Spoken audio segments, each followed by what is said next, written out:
दोस्तों नमस्कार, आप सभी लोगों का स्वागत है मेरे ऑनलाइन सेशन में। दोस्तों आज हम लोग बात करेंगे मैरी के साथ कौन सा प्रीपोजिशन इस्तेमाल किया जाता है।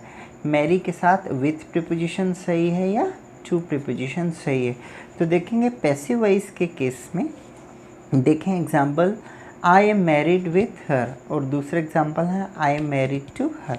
तो आपको ध्यान रखना है पैसिव वॉइस में हमेशा मैरी के बाद आपको टू का प्रयोग करना है, ना कि विथ का। तो मैरिड विथ ये टोटली गलत होगा। कई बार हमें लगता है कि ये बॉय है और ये गर्ल है, तो दोनों की जो मैरी है वो साथ साथ हो रही है और वहाँ पे आपको विथ करेक्ट लगता है। पर हमेशा ध्यान रखना है मैरी के साथ विथ प्रीपोजिशन गलत है। हमेशा मैरिड जैसे यहाँ है, मैरी के बाद हमेशा टू प्रीपोजिशन का इस्तेमाल किया जाता है। I am married to her. Ram is married to Sita, इस तरीके से आपको सेंटेंस आएगा। Ram is married to Sita. और देखने से कई बार आपको ऐसा फील होता है जैसे मैरिड विथ सही होगा। तो ध्यान रखना है मैरिड विथ का प्रयोग गलत होगा। और ये केस है जब हम बात करते हैं पैसिव वॉइस में। नेक्स्ट केस देखते हैं हम एक्टिव वॉइस का।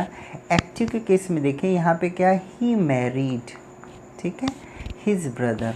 इस केस में क्या हो रहा है, पिछले केस में क्या हो रहा था, एक बॉय की दूसरी गर्ल से डायरेक्ट शादी की बात हो रही थी, मैरी होने की।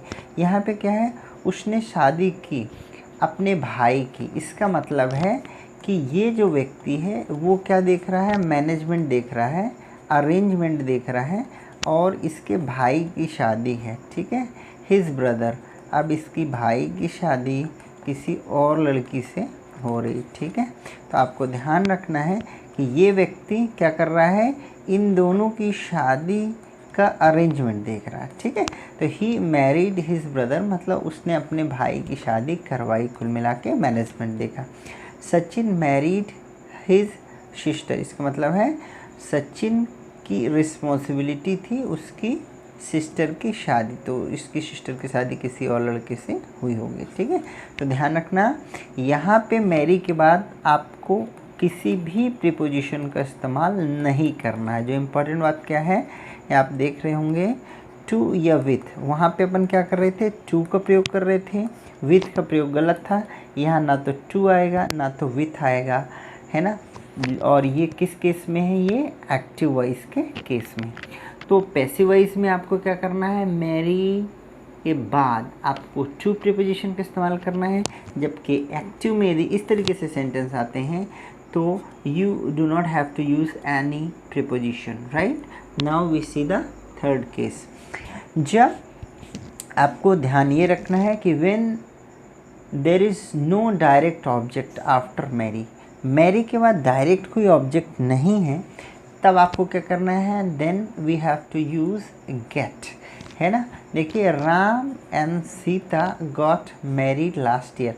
अब मैरी के बाद देखिए कोई और डायरेक्ट ऑब्जेक्ट है क्या, अगर यहाँ होता Ram is married to Sita तब ठीक है, सीता बाद में आ रही, लेकिन राम एंड सीता स्टार्टिंग में ही आ गया है। तो यहाँ पे देखिए गेट का प्रयोग हुआ है मैरी के पहले, क्योंकि मैरी के बाद कोई भी ऑब्जेक्ट नहीं है। क्या समझ में आया, यदि मैरी के बाद कोई भी डायरेक्ट ऑब्जेक्ट नहीं है, राम सीता कोई भी लड़की या लड़के का नाम नहीं है, तो आप समझ जाइए कि मैरी के पहले आपको क्या करना है, गेट का प्रयोग करना है, ठीक है। जैसे यहाँ पे देखें when are you going to get married. अब मैरी के बाद कोई तो व्यक्ति का नाम है नहीं है ना, या कोई ऑब्जेक्ट नहीं है, आप कब शादी करने जा रहे हैं, इस स्थिति में when are you going to get married. Clear. तो आपके पास तीन केस हैं। फर्स्ट केस है पैसिव वॉइस का, जब आपको मैरी के बाद विथ का प्रयोग करना है। सेकंड एक्टिव में, जहाँ पे आपको कोई भी प्रीपोजिशन का इस्तेमाल नहीं करना है। तीसरा केस जब आपको आपकी मैरी के बाद कोई भी डायरेक्ट ऑब्जेक्ट ना मिले, उस स्थिति में आपको क्या करना है, मैरी के पहले गेट का इस्तेमाल करना है। थैंक यू, जय हिंद।